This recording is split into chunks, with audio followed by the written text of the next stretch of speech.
Hello, and welcome to another podcast of Daughters of Wisdom. My name is Eddie, and I'm here with Mallory and Shelby, and we're actually going to answer a requested topic today. A number of people have sent in some topics that they wanted, and the idea of building a successful ladies' ministry was what somebody asked for, and we thought that would be a good opportunity for us to have a practical lesson today. So we will reference some scriptures, but today's going to be a lot more just practical and how to do this. And we all bring a unique perspective just because we all worship at different congregations and we've had our different experiences. And so we're going to just first why it's important to even have a ladies ministry. And I think as women, we recognize that we have unique opportunities to encourage each other, to build each other up. And that in turn builds up our local congregations. And so the opportunities that we have to help each other, to serve one another, it helps us because the world's full of distractions and challenges.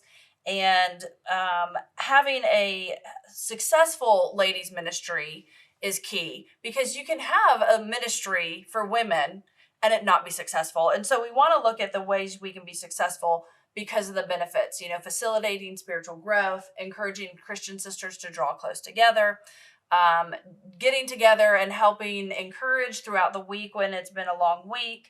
And it also can be an evangelistic opportunities to reach out to those in the community through the activities that we make. And so we're going to quickly notice a few ways and a few things to think about as we get started with a ladies ministry. And then we're going to just get practical, some things that we like, some of our favorite ministries and our activities that we do.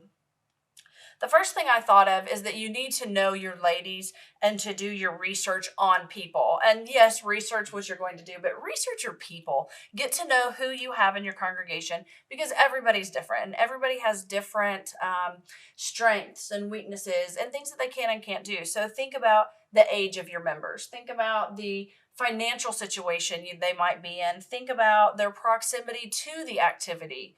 All of these things can affect people's ability to participate, and not all activities will benefit the local congregation. What works at one isn't going to work for another. So you need to look at that, look at the cost, look at all the different things in relationship to that. It's really important. Yeah. It is because, we were talking beforehand. If you have, a lot of younger people, you can do something different than if you have the majority of older ladies. And so knowing who you have, who you worship with. And those can be successful. Yes, thank you. Yes, they absolutely can. Second, keep a healthy balance between your activities, whether they're activities of edification or benevolence or spiritual growth, evangelistic. But at the same time, keep in mind that every opportunity could be an evangelistic opportunity. True. You can choose to do an activity where you invite people from the community or your friends, and it's a non-confrontational way to introduce them to the church, to expose them to what we think and to what we do. To build relationships. Like if it's a kind of a fun just activity for fellowship, bring people along just to form those relationships. Yes. In hopes to be able to study with them. Yeah, that's sure. great. Because some people might immediately say no when you ask them to come to worship or have a Bible study. But the fun things, and I think everything we do can be fun. We can make everything fun. That's true. And there's nothing wrong with just eating out. Yes. But there's so much more than that. Yes. Much more that we can do. We have to remember that as Christians, we're supposed to be growing and teaching each other. Titus 2 talks about the older women teaching the younger. How do you do that if you're not together? So that's another reason why we do this, so we can have opportunities together outside of worship where we can encourage. And I think you mentioned this yesterday about having a purpose, having a clear purpose. Yes. If we don't know why we're doing what we're doing, then it's not going to really go anywhere. So know why you're doing the activity. Yeah. Then also involve as many ladies as possible. There should be a couple ladies that kind of coordinate everything. But if you ask people to become involved, the likelihood is they're going to be involved. Yes. Some people need to be asked. Yes, they just do. Yeah. Hey, can I pick you up for this? And they will be more likely. And don't expect it to just be like the minister's wives or the elders' wives or the deacons' wives. Like, this is something that everybody can be involved in, and they can take, like, if they have an idea and they want to take charge, they can do it. yeah, they can go and talk to the elders and get approval and do it. Yeah. You know.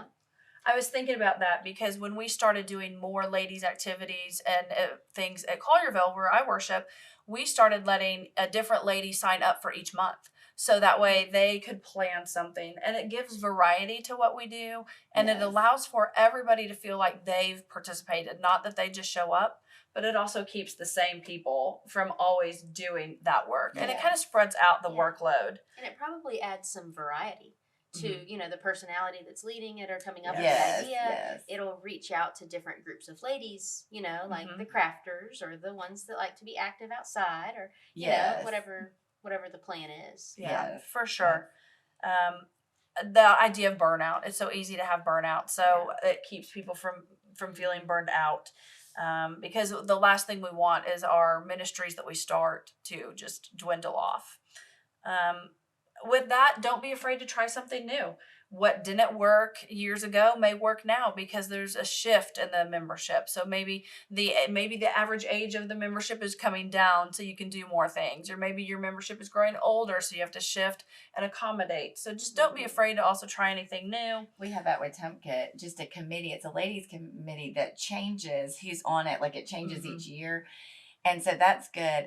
But they're the ones that just basically send out like a little form where you sign up for what you're, you know, interested in or what you would like to host. And then they all, basically what they do is just kind of organize the calendar and remind people, hey, you signed up to host a ladies' night out, or you're going to do a Bible study at your house.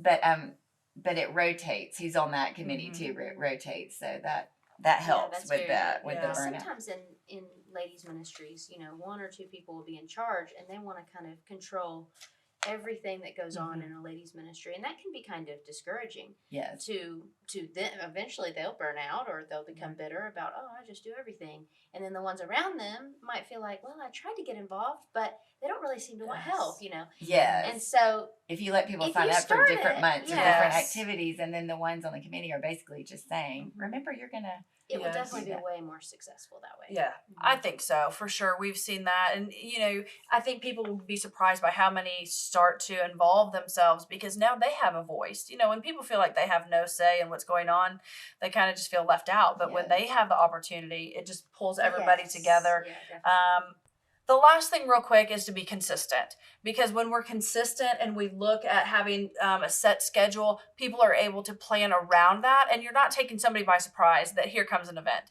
Right. So maybe you're doing something the first Monday of the month. Maybe you're doing the last Friday of the month. And then you're consistently keeping it the same, whether the activity changes or not. And so people can plan their calendars accordingly. So I know we kind of went through that fast, but I really wanted us to have opportunities to talk about our different activities that we do at our congregations, things that you feel like are really good ministries, and maybe that'll give our audience some ideas for them where they're at. So Shelby, do you want to go first and give us some ideas? Sure. At Delreta Church of Christ, we have mostly retired older women who are home during the day do something called the Teddy Bears Ministry. And I know there are other congregations that do this, but they get together and they make teddy bears. This is a crafting thing. And so they can sew, and other people that don't sew, they can be the ones to stuff the teddy bears or tie the bow on the teddy bears or draw the face on the teddy bears. If I show up with my young ones, they'll give my young ones a job. If one of the ministers comes downstairs to say hello to them, they might put him to work. Yeah, sure. And so it's been a really encouraging thing. And they get together usually on a certain Monday once a month to do this. And then they can be delivered to the local hospital for the NICU or the babies. And they have a little tag saying where they came from and that Jesus loves them. I've heard of another congregation, I think West Huntsville delivers theirs to the police department. And that way, if they have a child, they can offer them a little teddy bear, and it has their information and where it came from. But with ours, it's become more of a community event because all of our older ladies are very active together, and they get together at each other's homes for lunches and things like that. But one thing is, another Monday out of the month, they meet for a ladies' Bible study at 10 a.m. And then afterwards, they all share a dish and they eat lunch together. And so they may bring a friend who's not a Christian to the teddy bear event to stuff the teddy bears and such. And then they'll invite them and be like, well, next week, we're actually coming back for a Bible study. Would you like to join? And one of our great ladies leads that, and it's just been really an encouraging ministry for them. I think that's sweet because any child that goes into is it the ER, I believe, gets the teddy bear at one of the hospitals. And so I just think that's so, I think that's so neat where, they get that and then it has the information about the church on it. I love that. I think that's. I would say it's probably also easy to find a pattern for this somewhere. I'm sure, it's not like it's a complicated something, so kind of the idea of keeping it simple flatware. The flatware, sure. Yes. Yeah, and that's like a very easy thing that people could get started I like where the they're idea at. of the police departments too. Like if a child is having to be picked up or something like, that I just think that's a neat, anything in the community that just sheds a really positive light on the church, I think is good. You never know who might be interested in. Yeah. Mallory? We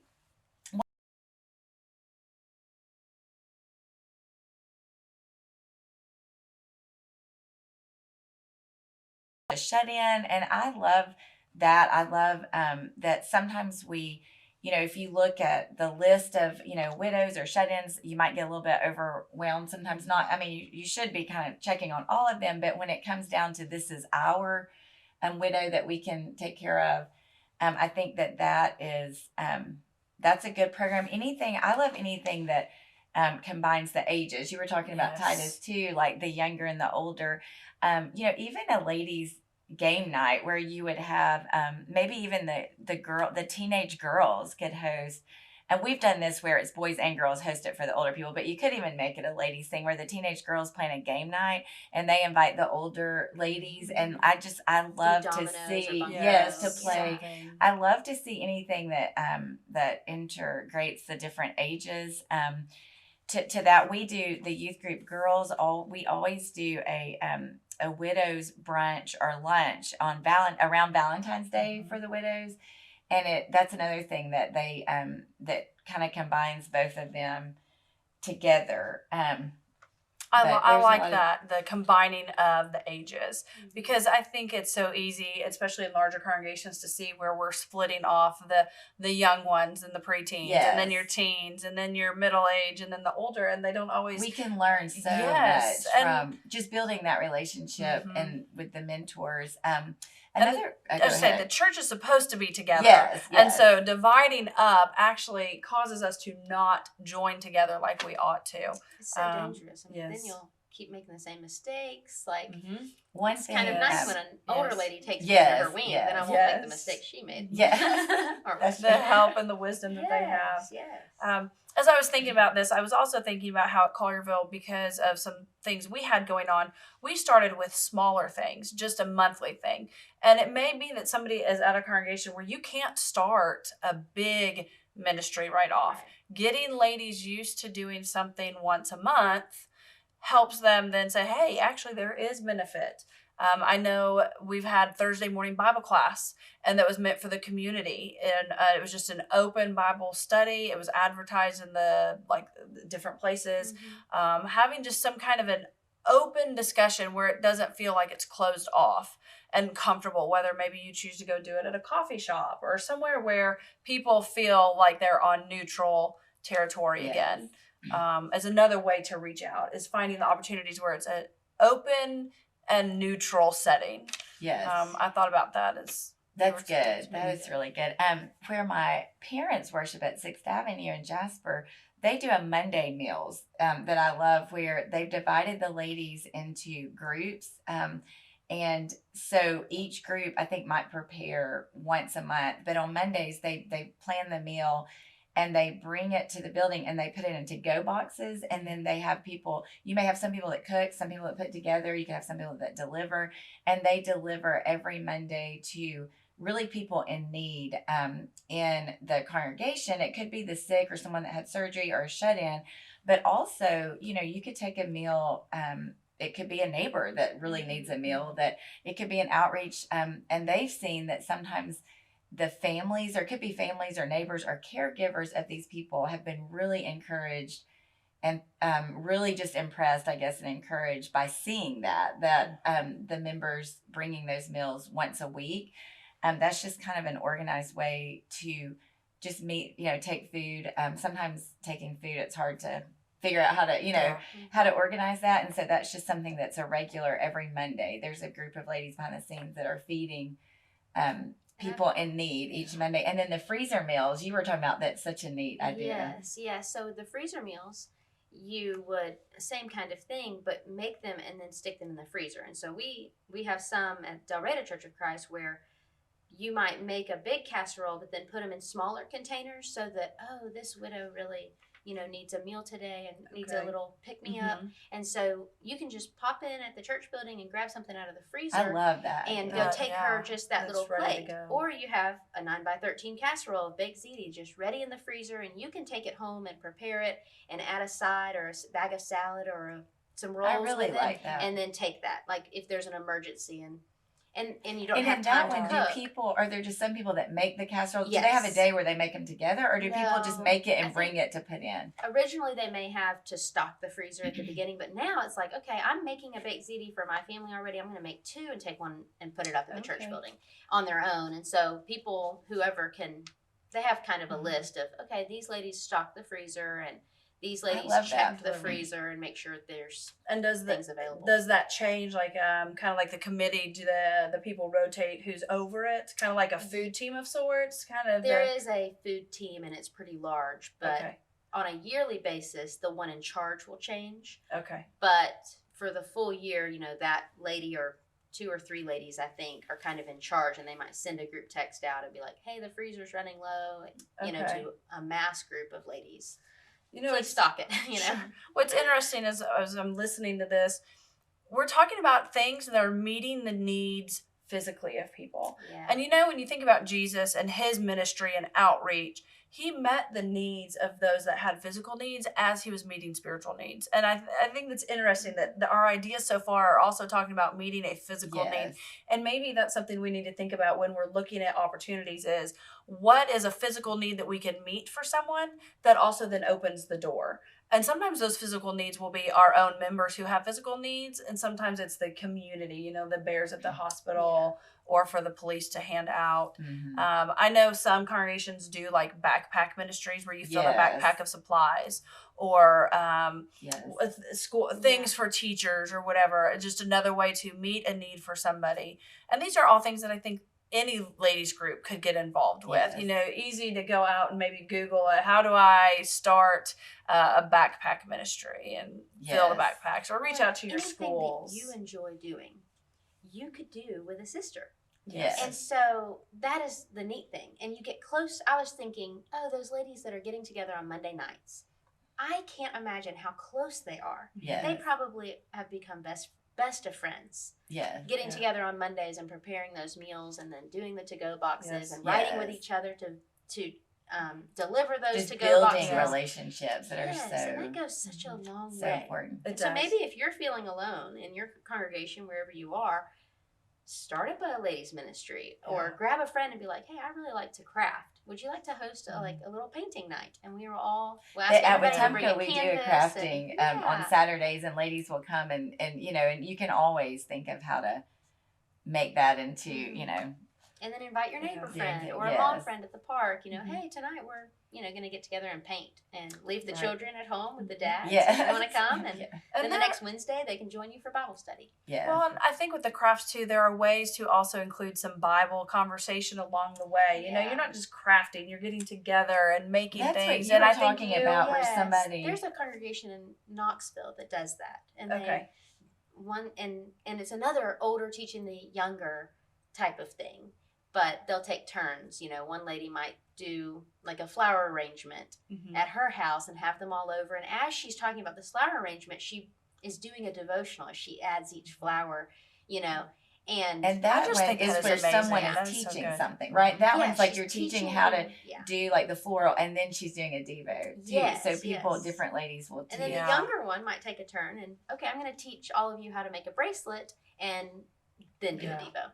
That is a great idea. For sure. I think that's, just paints that picture again of how unique each congregation is, and the ideas that are out there. There are so many things that we could get going. Yes. And like we said, it doesn't just have to be going out to eat. Sometimes we think the ladies' night out is like all we need to do, but there are so many people with so many ladies with so many talents that can really just continue to build up the church in those ways. And it doesn't have to cost a lot of money. It doesn't have to cost the congregation a lot of money. It doesn't have to cost individual women a lot of money. We're over, we're kind of past the whole fancy tablecloth for every event and that kind of thing. You can just pull out some paper plates and be comfortable. Sometimes is when the best things happen. The cheapest things sometimes are the best. It doesn't have to be simple, showy, flashy, simple. I like that. Anybody else got another one? The someone was telling us about a congregation that the ladies would go into the nursing home and fix hair. Like they would just go in and kind of make it fun and like fix people's hair. And I thought that was really sweet. I just thought that was a really neat thing. And I thought, the people that work in the nursing home probably think that's amazing, for people to do that. I thought that way. And also, sometimes I don't know, some congregations want to do a ladies' day or a ladies' retreat every year. We alternate where one year might be a ladies' retreat, one might be a ladies' day. But I do enjoy, think those are, great ladies' retreats or ladies' days. I think they are because it's a good spiritual focus, getting away from some things, really focusing.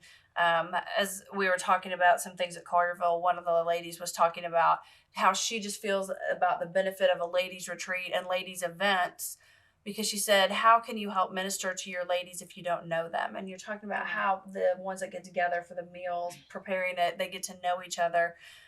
Our whole purpose is to evangelize, but we have to know our members and our ladies. And if we don't, it's because you're not spending time. When you struggle too, sometimes when we have a sister who is struggling or we're struggling with something, and maybe you're missing her, like where is she? Or she's struggling, she hasn't been here, or she hasn't.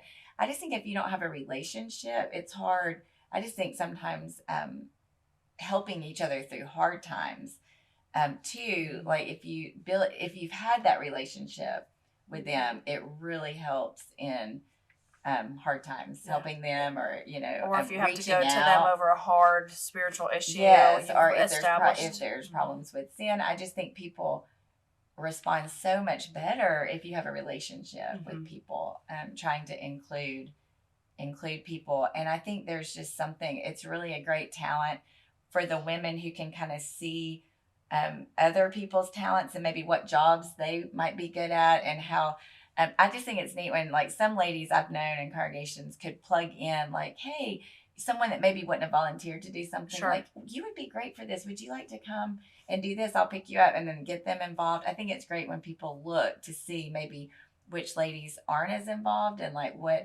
how we kind of pull them in, or what talent do we see that they might be, that they could be used in a way, and kind of try to bridge that together too. And I think make sure you're bridging those gaps. You've already mentioned older versus younger, but in some congregations it's like, oh yeah, the older people, the older ladies get together all the time, but then the younger ladies feel like, oh well, that's not really for me.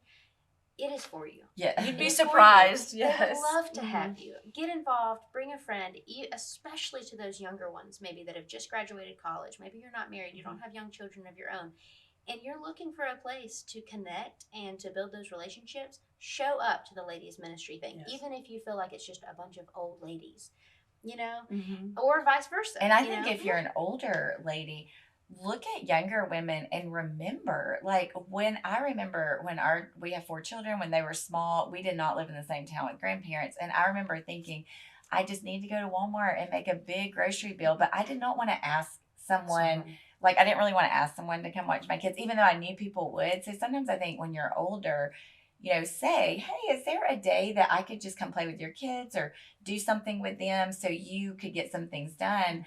And I just think that the younger ladies will respond so well to you if you just take interest in their children, or trying to help the younger ladies too, in their role at home when they're kind of overwhelmed with small children, or even a date night, just offering that to the younger women. We're free babysitting. We would love to watch so y'all could go on a date. I think sometimes it's just reaching out and saying that, and I think that they would take you up on it. They would appreciate that. And then when you're teaching or whatever as an older lady, I just think the younger ladies respond so much better, to Yes. to you them when first, if you've tried to serve them and their need. Yeah. Can go both ways. Yeah. I have a friend who's an older lady. She's 80 years old, and she is great at sitting in a chair and reading books to my toddlers. And she will come over. Whenever I had a newborn, she would just sit there in the chair and hold my newborn baby while I would go take a shower or take a nap. And that's just something she could offer. That's something that she could do. Well, now she's gotten to a point where it's really hard for her to clean her floors and to clean her bathrooms. And so I'm like, let's do a trade. You can come and sit and read to my kids while I run over to your house and clean it. And so that's just a great way sweet. to. I love that. It's been very helpful for me. So. Yes. I love that. And I like the mental break. Yeah, I know. I was going to say, you can, even though you're cleaning, you have a little You're getting a little break. Yeah. Honestly, what's interesting is I was thinking about the older with the younger. One of my favorite memories is when we worshiped at another congregation, one of the widows there, her son was preaching a gospel meeting in Pulaski, Tennessee. And she said, hey, would you drive me? And that was the best road trip I think I've ever been on. It was amazing. And I told her, I said, I think everybody should have to road trip with a widow at church somewhere. It was just fun. The conversation was good. The snacks were good. Yes. And we just had a great time. And I know that's not everybody's thing, but finding the widows and those in need, you're talking about adopting the widows. Yes, we have a few ladies at church that just maybe like 2 or 3 that would go and get different older women, but we have one precious older sister who is blind. She's almost completely blind, and they will go pick her up, take her lunch, and they'll all go get their nails done. Oh, and they have so much fun with her. And it's a few, 2 or 3 younger women that do that. And I'm not sure that I know she's kind of their buddy, but they could pick up other people. But like I said, I love it when we can. The older and younger can serve each other and build those relationships. Another idea I had go ahead.